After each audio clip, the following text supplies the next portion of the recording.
Welcome to Judaism Demystified, a podcast for the perplexed.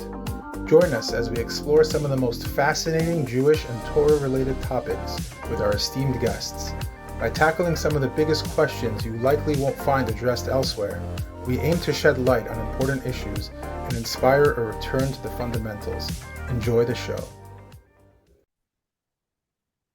Thank you for joining the Judaism Demystified podcast. It is an absolute honor to have Hakham Yohai Makbili coming and joining us on the podcast from Israel. We are really blessed to have you on. We're so excited for this. Before we begin, we'd like just to tell our audience who are not familiar with you, if you could just tell them a little bit about yourself, who you are, your background. Okay, I'm very happy to be in your podcast. And so my name is Yohai Makbili. I live in Kidumim in Samaria, and I have 7 children. I have a first degree in electrical engineering from the Technion, a second degree in computer engineering from the Technion, and the PhD from the university about philosophy, Rambam philosophy. And but I work at Johnson & Johnson company as a software algorithm, to solve heart rate disorders. And this is my main this is my parnasa. And I teach in the Technion Rambam philosophy and Jewish political philosophy. But my mind is set on the vision to make Maimonides accessible for everyone. So I started with the first project was to enable 1 volume Mishneh Torah with accurate version from manuscripts. The second project was to have an elucidated version, a commented version, to make people understand what they are reading. And the focus on that version was that what is the meaning of the Rambam and not where the Rambam took it from. And the third project was translating and have a commentary on the book, the guide for the Perplexed, the Moreh Nevuchim. And the current project is to have a series of books around the year for Purim and Chanukah and Rosh Hashanah, and the meaning according to the Rambam, so people can have an implementation of the ideas of the Rambam to around the world and the occasions around the table with the family or in the synagogue. And so this is my current project. I've worked on maybe we will talk about it, and on purify and tumah, the tumah and tahara. Right. We have the book right here, Ben. Absolutely, purity, yes. Yes. Purity and impurity. Thank you very much. So for everyone to see, we have the time to talk about it, and that's all. I mean, that's all. That's a lot. That's a lot. It's more than a person can dream of doing in a lifetime. And that's when we hope that you have the Hashem gives you koach to do much more. I was actually using your Haggadah this past Pesach. Yes, thank you. It's so interesting because what you do, for a part of what you do, is it's a futuristic Haggadah in a sense, where you show how certain things would be read in the Haggadah. Where are we sitting right now in the Beit HaMikdash, right? It's and that's just so it's a concept that I've never seen before, and I was kind of playing it out whenever the occasions arose. And okay, this is what we would say right now if we were sitting, in Israel and when we had the Korban Pesach and everything, and it was just like everyone was so it was so interesting to people because we never think about it that way. You know what I mean? We never think about it that way. We're so used to our current mindset that we don't think like how it should be really, and yes, it will be. This is a major idea in whatever I do. I want to restore the old and the original way of thinking of Chachamim, yeah. But I want to restore it not to the past but to the future with a modification that needed to be. So this is the Haggadah is really was the first in the series around the year. Was the first book that I really wanted to make it to see the state of Israel as part of the Geulah, to dream about a Mikdash in a way that that people can dream about it. And for example, so I think, I don't know if you have it is always, I've always renewed the ideas of how to see the future. So in the last version of the Haggadah, for example, I was talked about that people will not come physically to the temple, but they will order by an application the Korban Pesach, and and some messenger or even a drone will give them the Korban. This is more realistic view of and you have always to think about the practical way to restore the old and original ways of Judaism. Yeah, it's we have to by contemplating things in a realistic and futuristic way. That's how we also make it eventually happen. If we don't think about moving forward and we don't if we don't put into our minds the future and the moving forward, it will never happen. Yes. By thinking these things, we also therefore get inspired to actually do real, applicable, practical things to bring it. Bezrat Hashem, b'yameinu. Okay. So we put together a few questions that we felt would be relevant just based on conversations we've had with friends and also based on shiurim that you gave in Hebrew that we really felt should be given over to our English-speaking audience, mostly English-speaking audience.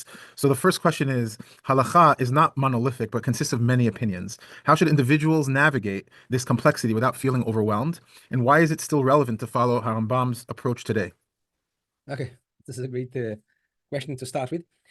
So indeed, today the halakha is not monolithic. There is a great, it is not Torah achat v'mishpat echad yelachem, one Torah and one law for everyone.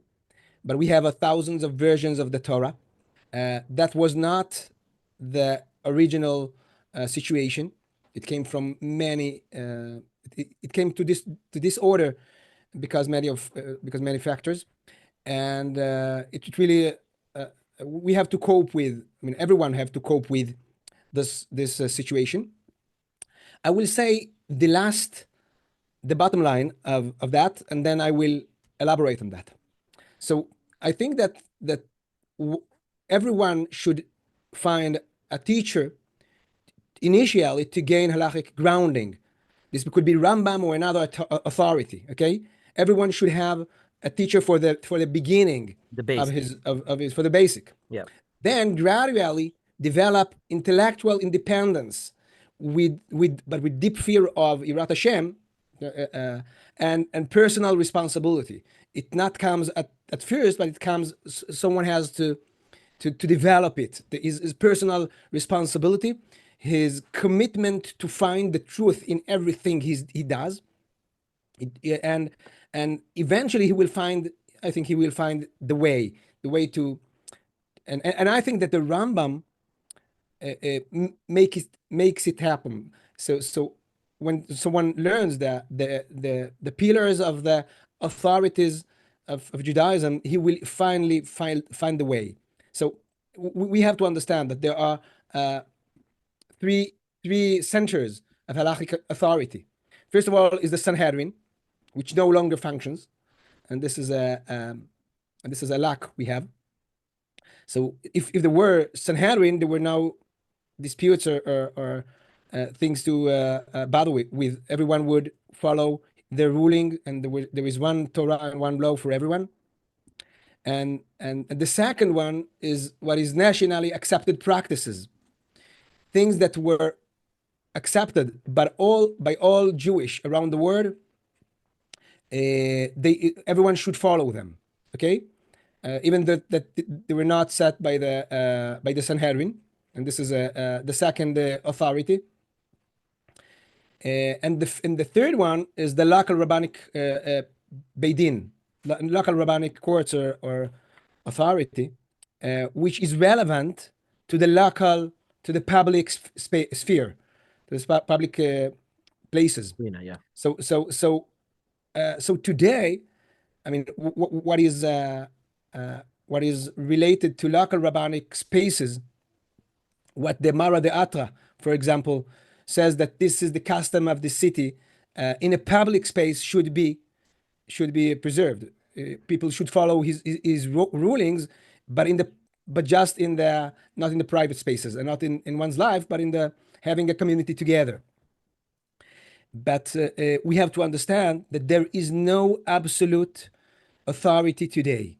there is no, I mean, any committee of Rabbanim, any which is not Sanhedrin, any Mara de Atra, or your Minhag Avot, or your I mean Minhag Avot, your tradition in the family, is not an absolute authority. This is just a start point to start with, to understand it, and to take responsibility on the things which should be followed and things that should not be followed, because we have to live together, because we have a kibbutz galuyat, gathering of the exiles, and someone has to understand what is what the only absolute authority is the Sanhedrin. Right. And there's no other absolute authority today. We hope we will have it someday, but for now, the exiles has made sometimes they have some customs and some psikot, some rulings that are far away from the way things should be done by the Jewish in this state of when we have the state of Israel and there is kibbutz galuyot and people are moving from one place to another place and there is no minhag makom, the local custom. So everyone will have to take responsibility for that. I'll give you an example. If your rabbi say to you that something in Shabbat is allowed, is permitted, and he is wrong, and you've done something which is prohibited according to the Torah, you will have to bring a sacrifice to the temple. Right. That means that this is your responsibility. He will not have to. He is not a Sanhedrin.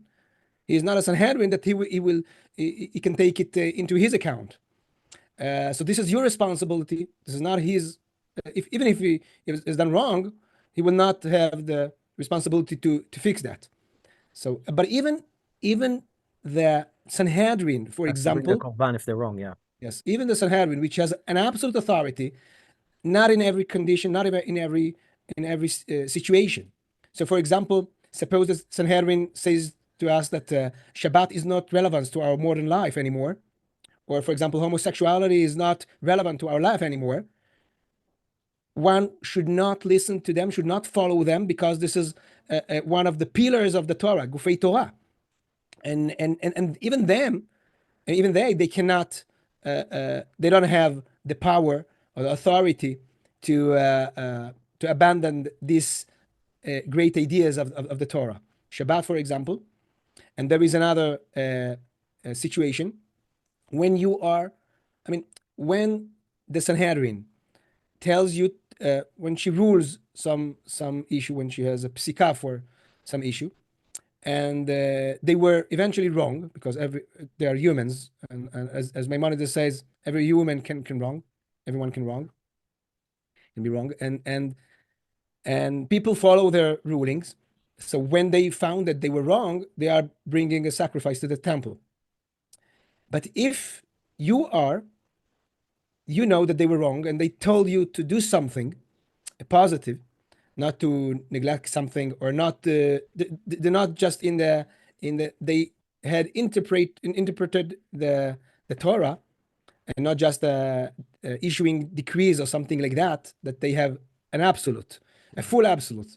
But commenting the Torah, they not have a full absolute about that, because if they wrong and you knew that they were wrong, but you did according to what they said, because you thought that it is important. Based on their authority. They have the authority, so you will have to bring the sacrifice and not them. So you see how much responsibility and self-responsibility one had.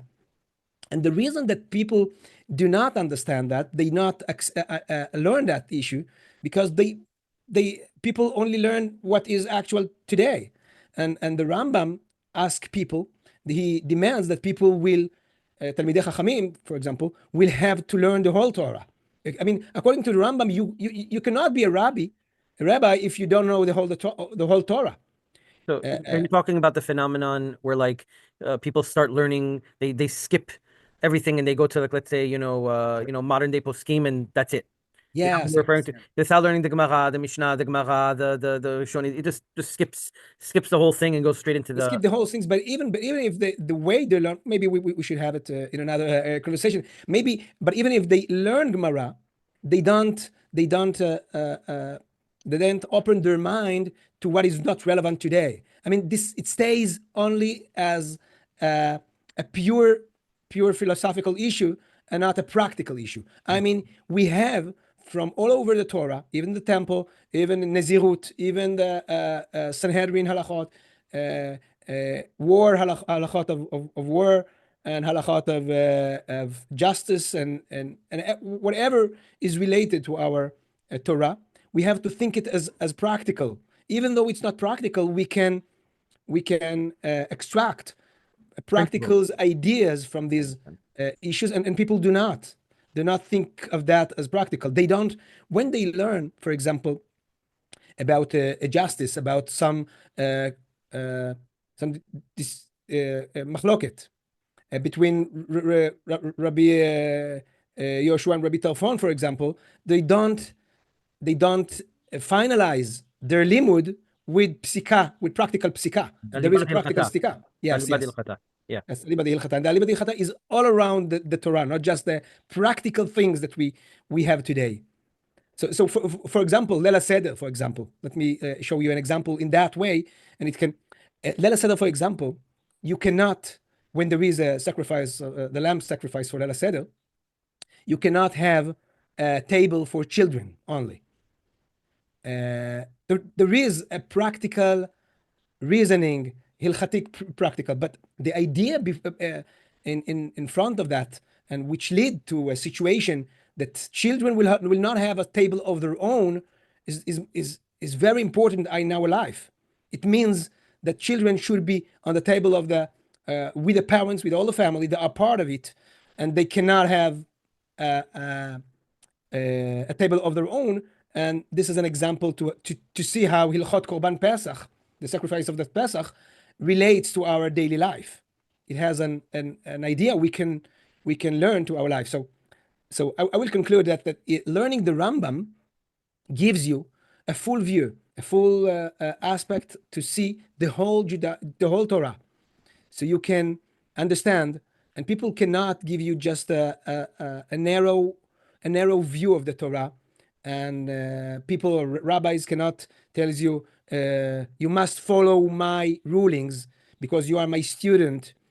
And either it empowers you to think for yourself, basically. yes. It makes you much more dependent, and it is. I think this is kind of disaster, because when there was a community and one community in one place, you could understand the advantages of that. But when there are no communities, and the reason it makes your attitude to preserve the community and not whole Am Israel, you can have you are very bound to your community and not to finding the full truth. So having it bound to your community in the exiles, it's very important. It gives you a sense of identity and a sense of a strong way to preserve the Torah. But in some ways, in today, when all the exiles are gathering together, it bounds you in a way that preserve the community and not preserve the whole Am Israel and the whole Torah. So the Rambam gives you a wide view for that, a wide commitment to save and to restore the whole Torah in a variety of places in our life, and in the original ways that we should restore them and think about them. So I think that brings someone to understand that he has to learn more, to take more responsibility, and he can make it. He can make it. I don't tell people that they have to follow the Rambam. I teach people that they have the option to follow the Rambam. Okay, I mean, the Rambam, I tell them that for example, today when people talks about halakha, they say to me, my rabbi told me to do these things, or Rabbi Ovadia Yosef told me to do this. So I tell them, you can also follow Rabbi Moshe ben Maimon, which is much wider than everyone else, which is and he has not just the wide view of halakha, but also the wide view of thought.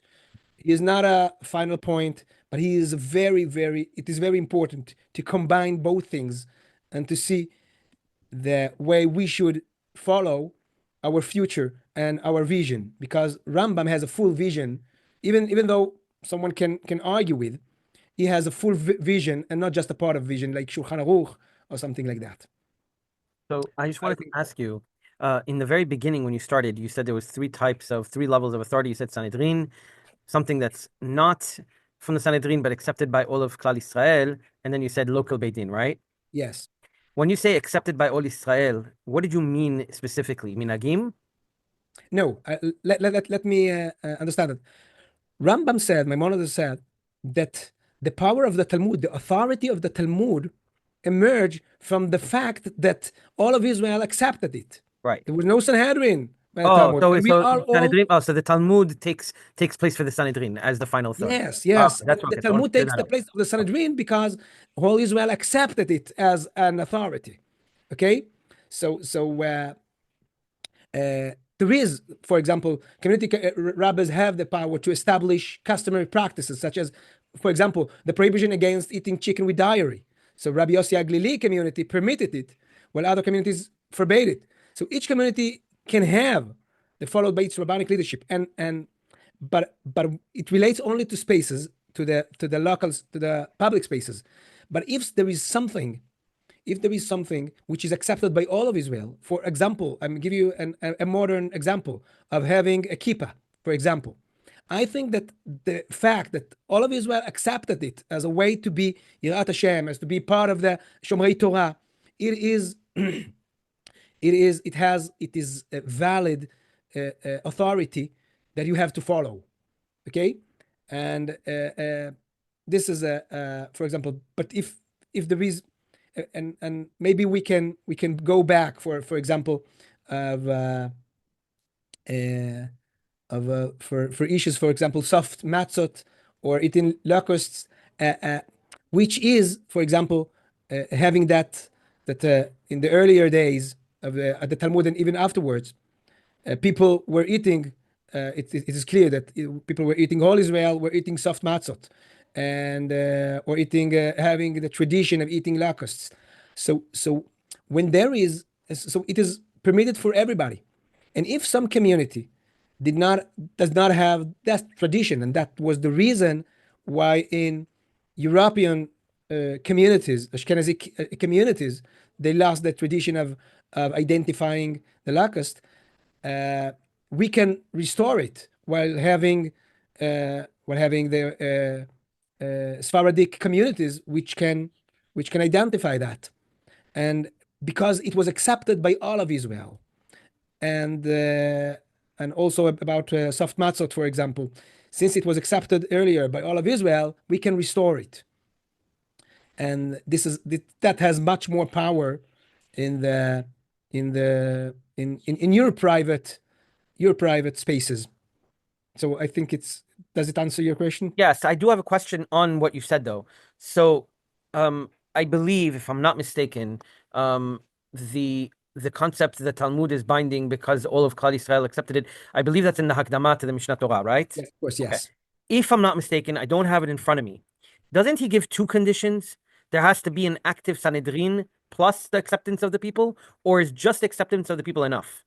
No, the Talmud was signatured 100 years after the Sanhedrin did not exist. So part of the laws in the Talmud was accepted by Sanhedrin. It is clear, but the Talmud as a whole its power was based on original laws from the Talmud and the acceptance of this book to be an authority. It has a tremendous meaning, even for our life today. Things that were accepted by all of Israel has it's some kind of democratic way. It is Absolutely. really in the essence of the democracy ways how things are accepted. Okay. Yes, I don't know why, but my memory told me that. I wish I had it in front of me. My memory, I thought I saw two aspects. So if I'm mistaken, I'm mistaken, and I apologize. No, But I have to. Let's make it much more clear. Sanhedrin has two major roles. The first one is to interpret the Torah itself, to say to you what is ein tachat ein, to say to you what that pasuk is meaning, what is the meaning of this verse, and what is the meaning of this Torah law. Okay, they have the only your custom does not relevant to this way. Yeah. And they have a second role, issuing decrees, establishing customs, and that role is accepted by has the relevance of acceptance by all of Israel. Oh, but there needs to be but there needs to be a Sanhedrin to issue a custom. Customs can't just come out of nowhere. There has to be a Sanhedrin in order to interpret the Torah law exactly. But when the Sanhedrin says this is not an interpretation of the Torah law, this is our decree, or this is a custom which we establish, this is a gzera or something like that, it can be accepted by all of Israel. I understand. Even more, they don't have the authority if it is not accepted by all of Israel. Okay, so for example, let me remind you that there was the Ezra decree, okay, requiring men who experience seminal missions to immerse in the mikveh before prayer.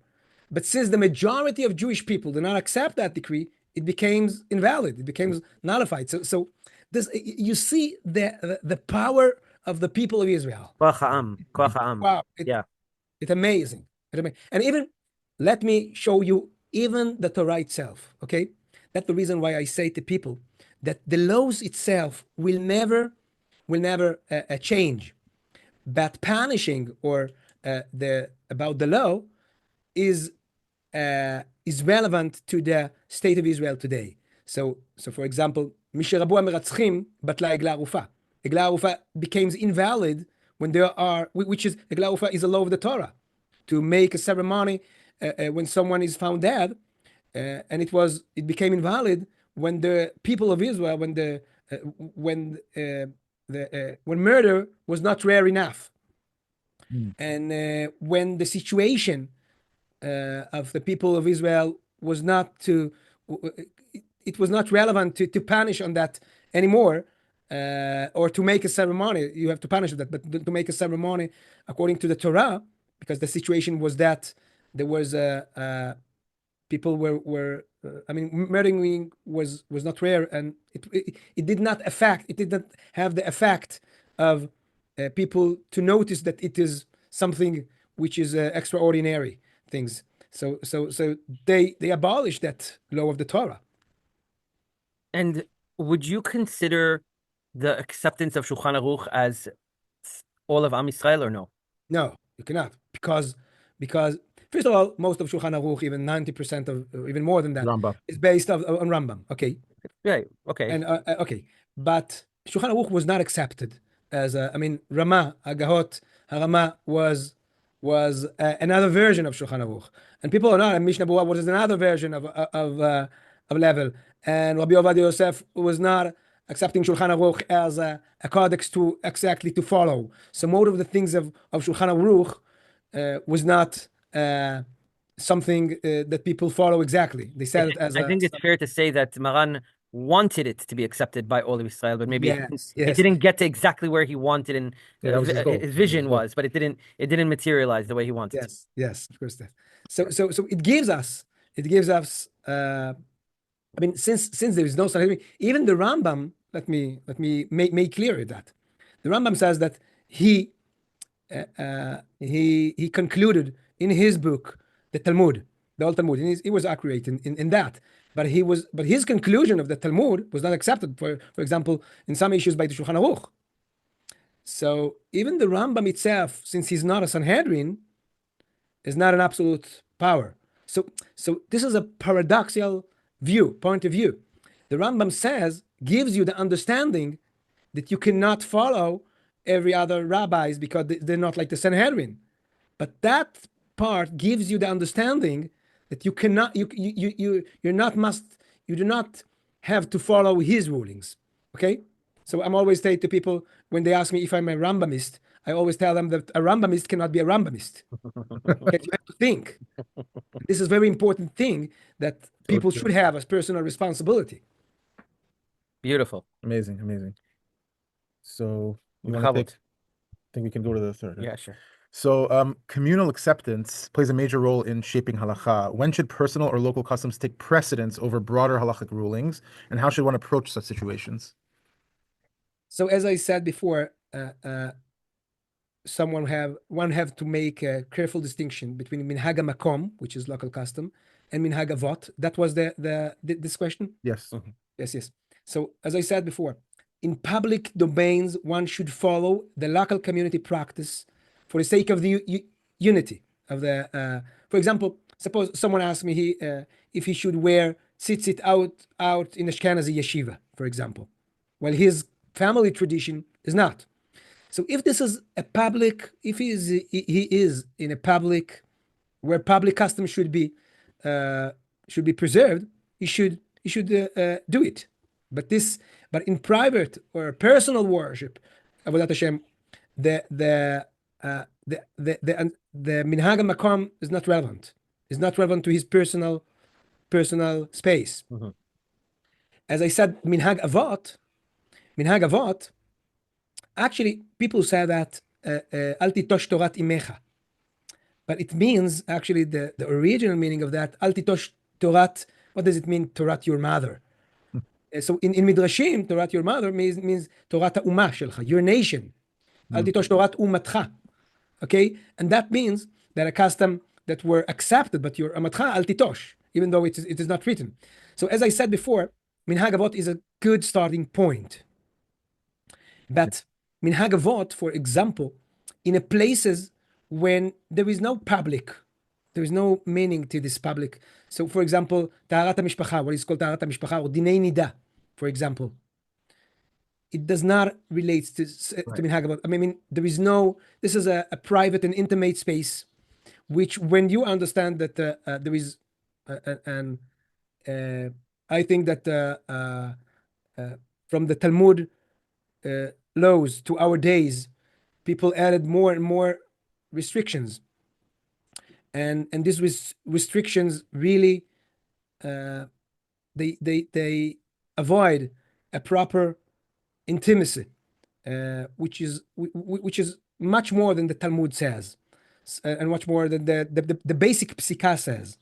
It is you can keep it. I mean, if you're a Hasid Gur and your rabbi tells you that you have to preserve something which is very extraordinary chumrah. This is your private space. Even if you want to stay in these communities, this is your private space. You don't have to follow. Anyway, I mean, minhag avot is really as a basic identity for the tefillah, for the nusach, for the version, because you have to pick something. Mm-hmm. But if along the years you say that you don't like this kind of slichot, or you don't like this kind of kriyat shema or praying, of course you can change it. I mean, you don't have to ask. I mean, people say that you have to lehatir et haneder. Yes. So, but according to the Rambam, you don't have to. I mean, you can, if something is related to Avodat Hashem in much more accurate way to your personality, so you don't have to be in a place where people do not sing or people do not say the praying according to the way which motivates you and which is Avodat Hashem. The tefillah is Avodat Hashem. It's not just a social, practical way. So I think that this should be a starting point, and but not a final point. And I gave two examples of the matzot, soft matzot, and eating locusts, for example. So what about like there's communal minhagim that like there's certain ones that we've seen actually start to take shape during our own lifetime, where we're actually seeing them changing. They're minor ones, like when you say in the end of L'chaduti boy b'shalom, I know my grandfather and a lot of people didn't turn around, and now people are everyone's turning around, facing their back to the Aron, which maybe to some is a minor thing, and to some it's maybe not such a great, minhag. But then we have things like, the kaparot with chicken, or you have things like the shliselcha, the key and the challah, and everyone's like, no, this is, if we're just allowing all these minhagim to just start taking shape, where's the boundary line? Like there are people who want to stand up to these things, but they're like, well, everyone's doing it now, so I guess we have to do it. You understand what I'm asking? Yes, I understand it. Let me tell you a story of my own. I mean, my family tradition was personally to follow rulings of Shulchan Aruch. In the age of 15, when I read the Rambam and started to learn it, I was fascinated by his holistic view of life. I have a TEDx 14 minutes of TEDx presentation that someone can follow, but I was fascinating from his holistic view, and I decided that I will follow him. And but in the public with the family things, I kept my family minhagim.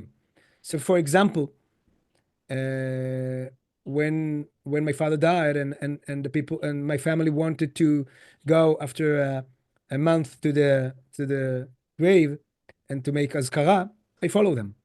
Okay, I told my family I really appreciate, this is not a prohibited things according to the Rambam. He gives you a guidance not to go to graves, but to focus on life, but not on the dead part, and not on the place of the grave. If you want to remember someone, teach his teachings, and do not go to a physical place. His neshama is not there. Okay.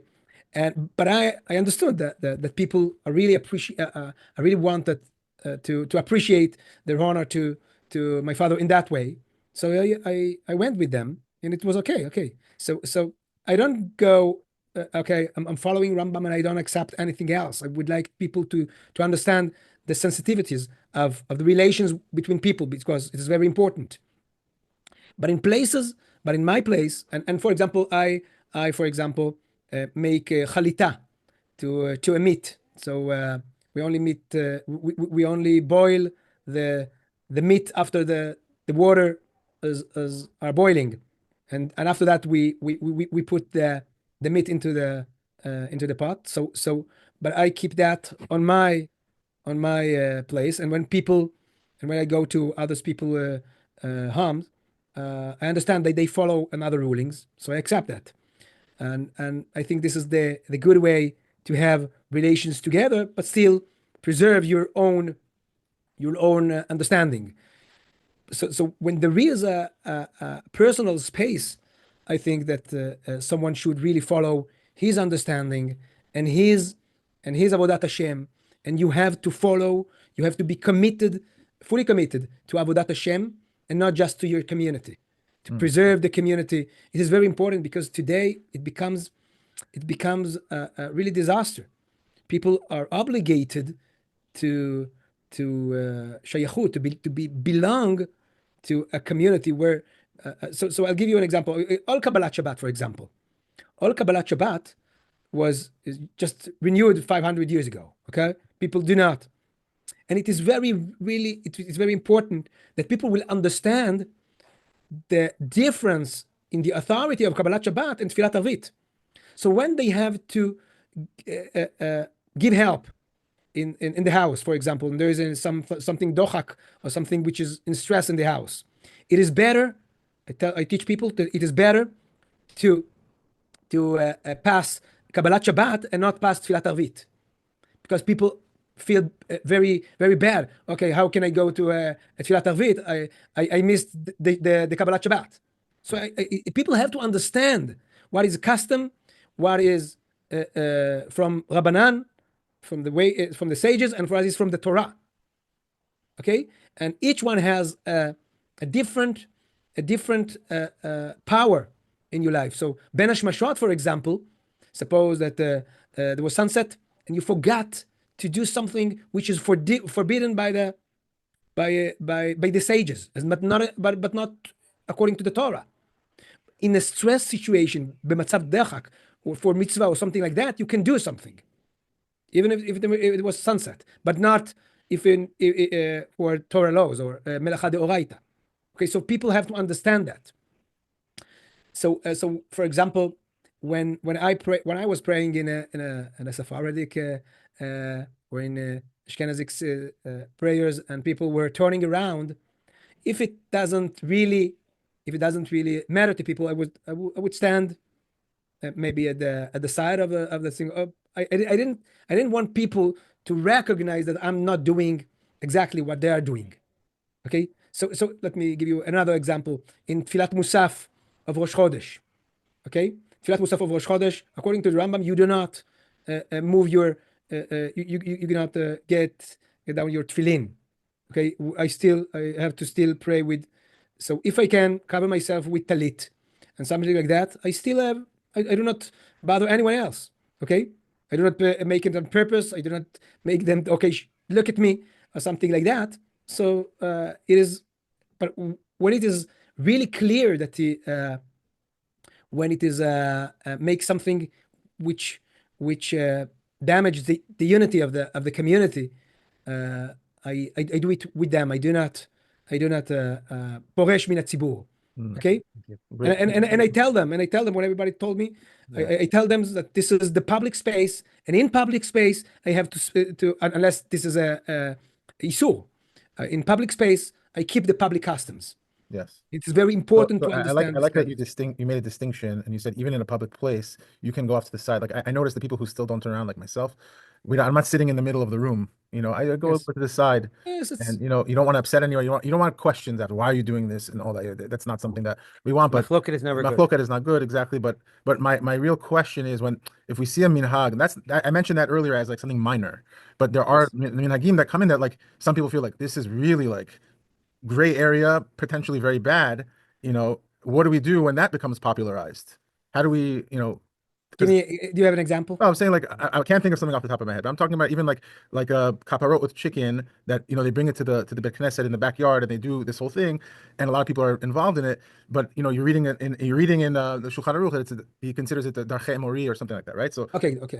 So when I was a child, my father made me kaparot. Okay, so and I don't accept that. It looks to me really darchei mori.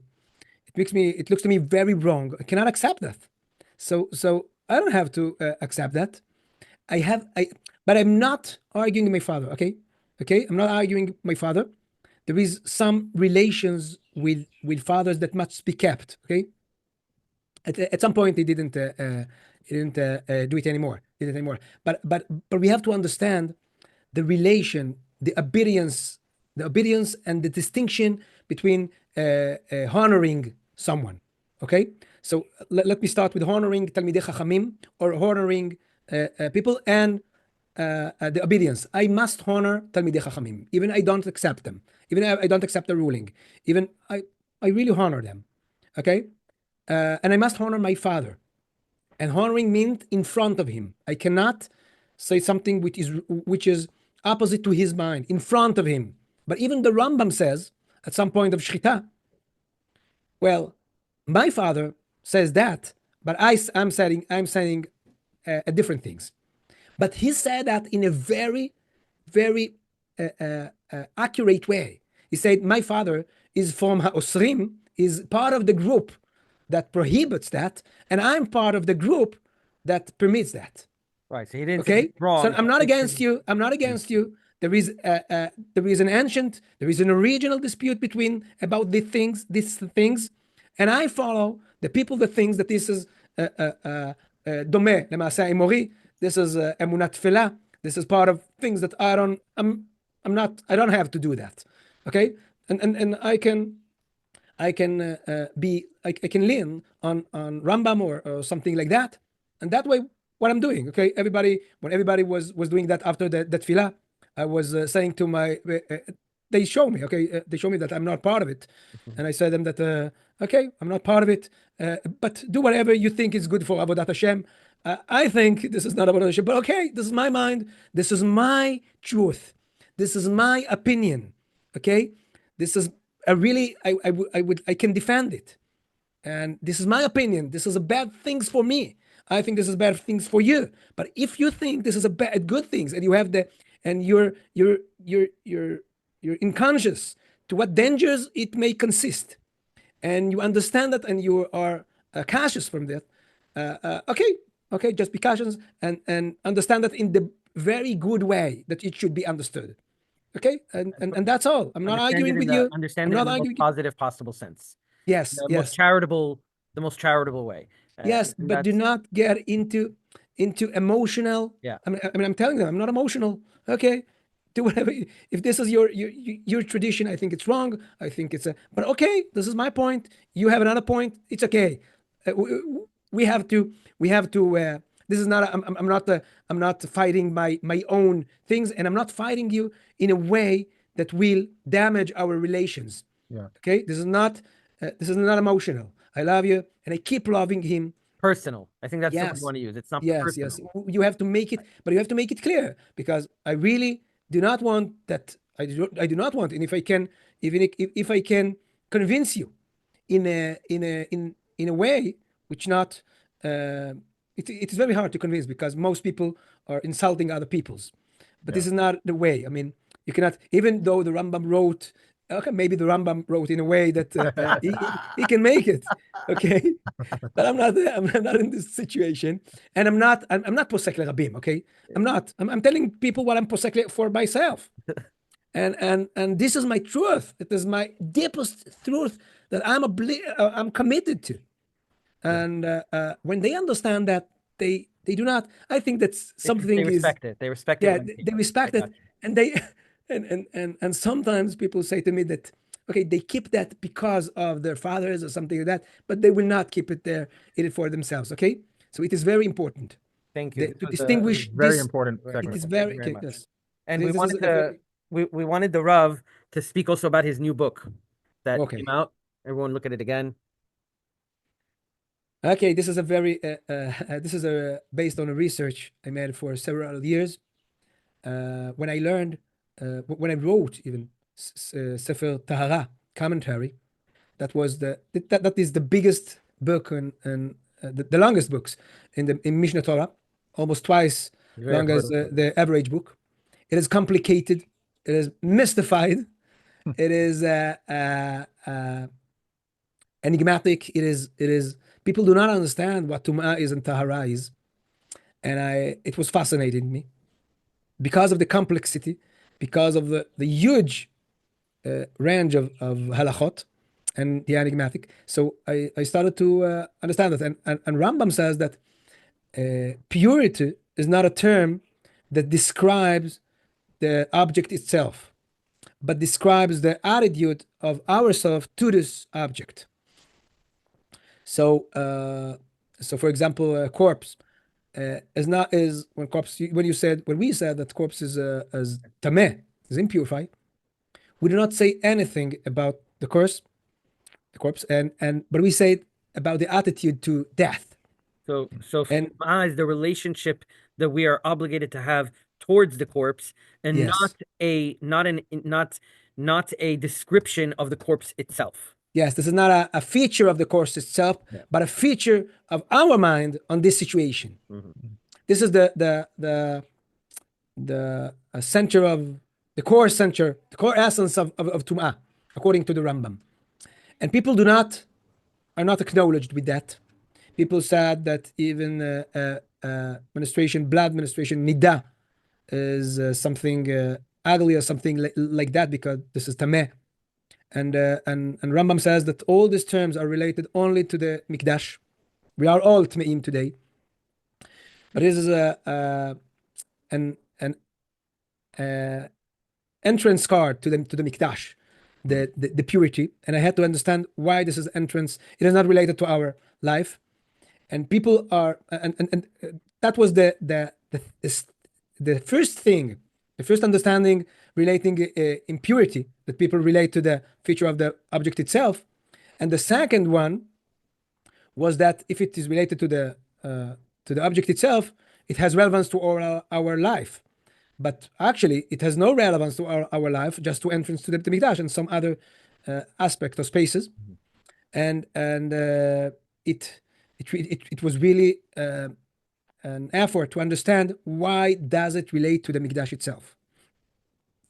So eventually, and the third things is that people relates to tumah as just a feature of death and the will to be distant from the death itself in all of its aspect. So, for example, giving birth is a situation of tumah because there was no simple reason. So people thought of that giving a birth is some kind of death to the mother because she's losing life. They didn't know what to do with it, so they had to attach something Yes. to make it work. This is acrobacy of the halakha. It is in nonsense. It doesn't relate to anything. It really it's giving life. Yes, it's simple, giving life. Yeah. And eventually it does not. It does not follows the halakha itself, because when you see the halakha itself, for example, let me give you an example. When having a birth under 40 days, okay, and there is hapala, there is abortion under after 2 weeks of pregnancy, there is no tumah. There's no tumah.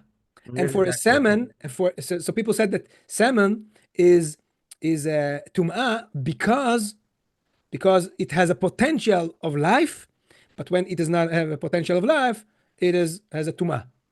So let's see what goes with abortion. Abortion after 2 weeks, for example. This is more a damage potential than a salmon, of course.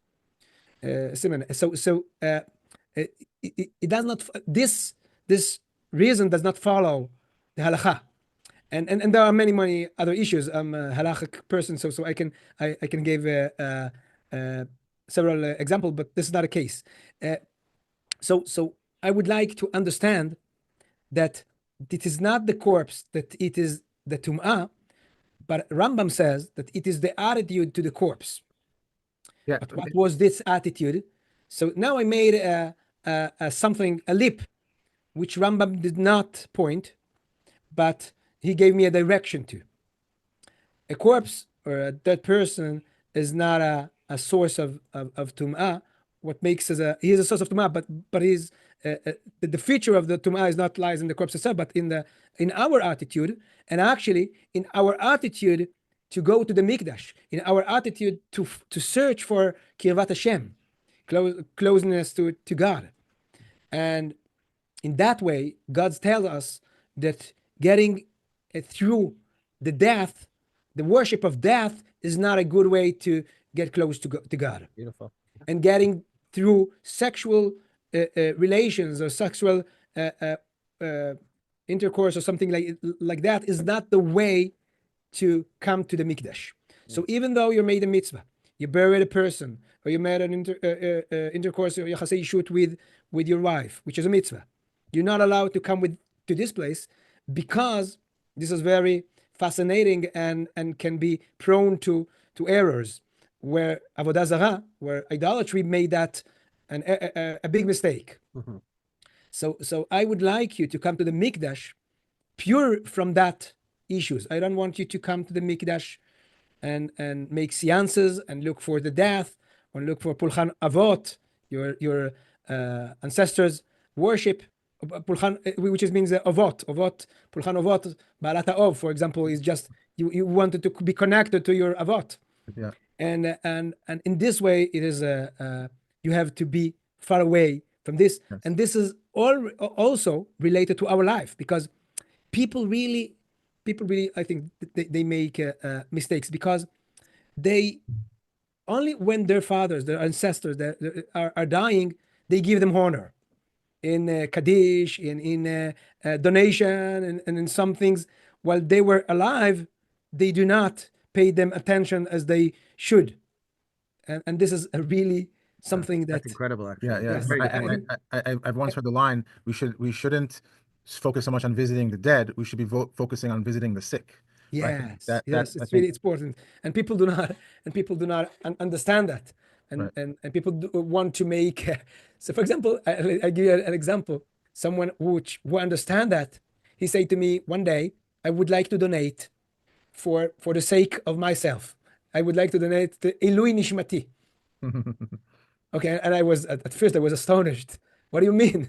He said, "I would like to donate Elui Nishmati. I would like to devote my life not just to but also I am in the memory for in the memory of my ancestor and my precious people, but I would like to work on advancing myself, advancing my family, advancing my community, and I think this is the best way." And the other things is for example, with sexuality, because sexuality plays a major roles in our life today. This is because of many things, and what Rambam says to people is that this is not the essence of life. No matter what is your your uh, uh, your sexuality, or this is not a matter of, this is not the essence of life. Okay, do not bring to the temple your essence, and do not bring your sexuality. And it has a much more implication that maybe we can talk about in another time, but it is very relevant to people Beautiful. So because the essence of life is having a contemplation about life, is your wisdom, is your way of coping with things, with your life, and having a full understanding of what you're doing in life, and not just in sexuality, or making sexuality as part of identity. This is, I think, what these major things, according to the tumah and tahara, relates to our life in this and just arena. before we go, just two things that stood out to me in my mind is I'm thinking about, for example, you mentioned that it is our attitude towards it that makes it, tameh. So perfect example that just came to my mind is like the blood, sprinkling of the blood of the paraduma is like it's the same blood that's making one Yes. person tameh and making one person tahor. Right, that shows idea. So Yes, it yes. shows that idea that it's not the blood itself, it's not. So besides for that, I think another important point that you mentioned was about, that I think people really don't always know the context of history of understanding that how revolutionary the priesthood was, right? All the rituals that were done, it was really the anti-death cult, right? Because pagan priests were very much obsessed with the dead. They were very much, Yes. and Yes, our yes. priests are not even going near the dead. It's like an amazing revolution that the Torah. Yes, I really think that. I mean, uh, not just I'm saying that Douglas, which was an anthropologist, which researched, investigated that arena of purity. When she understood, she published a book almost 17 years ago, first book on purity and on this concept. But eventually, she changed her mind on the understanding of this terminology in Judaism. And she said, and it's very important, that you cannot understand, you can understand impurity notions in ancient and primitive cultures in a way of ordering your life, okay, making order in life. But you cannot understand impurity in the Torah, but only in the way this is an antidote to the culture around us. And this culture around us is still relevant today. That's what I'm trying to say. And the Torah gives you an antidote to ideologies and to perspectives, which progressive perspectives and something like that, which makes you hard to cope with life itself. And I think, but I think this is not just to purity. This is to the whole Torah. And what we have talked today, how to manage your life with following your responsibility, with understanding the dangerous things that just obeying other following without understanding things, and trying to achieve truth in your life is really an antidote to to uh, to our whole culture, our Western culture. I don't know how to call it, or progressive culture, and which really makes someone lost his mind, or there are truth in our life. We cannot reach the full truth, but we can follow in a path that leads to achieving the truth in our life. and managing with it with sensitivity to relation to the people, along with a fully commitment in your life to your responsibility. I think this is and understanding the whole Torah is giving you tools to cope with the difficulties in life, or coping with every aspect in life in a proper way, which build your essence and makes you a big person. Having a big personality is the aim of the whole Torah, and this is all Avodat Hashem. Beautiful. Amazing. It's Chaim Hila Machzikim Ba. Yes. Thank you so much. We really appreciate it. I want to tell everyone to, if you can read Hebrew, right? Ta'ara, Todah, V'chevra, Tfisat HaTum'ah V'Ta'ara b'Mishnat Rambam from Rav Yohai Makbili, setting forth a path of understanding the core concept of Tumah V'Ta'ara and how that could be utilized to better our lives and better every aspect of life through understanding this core concept of Tumah V'Ta'ara according to the understanding of Rambam. We thank you so much. Todah lecha. I would like to say to people, I mean, if they would like to reach me and ask more questions, Absolutely. they can write to they can find at www.rambam.plus plus. They can find the books and there is a additional website, mishnetorah.coil, and they can there is in YouTube lessons that they can listen. They can join even a WhatsApp group, which we talks about sometimes relevant issues about which has relevance to Rambam's thought, and they can find us in Twitter, maybe and in other places, Facebook, and I'll hope that everyone will get acknowledged with Rambam thoughts, because it is very important. I mean, someone can have argue with Rambams, but everyone has to know him, at least to know him. And it is my main effort to make him accessible for everyone. So this is just an invitation. I'm not the final point. You can start with yourself. Just for everyone to know, to hopefully persuade them to be in touch with Rav Makbili and to join his Torah spheres and through email, WhatsApp, whatever. I just the amount that Rav Makbili has done in his time is astonishing. The most accurate Mishnah Torah we've ever had. An entire full commentary on Moreh Nevuchim.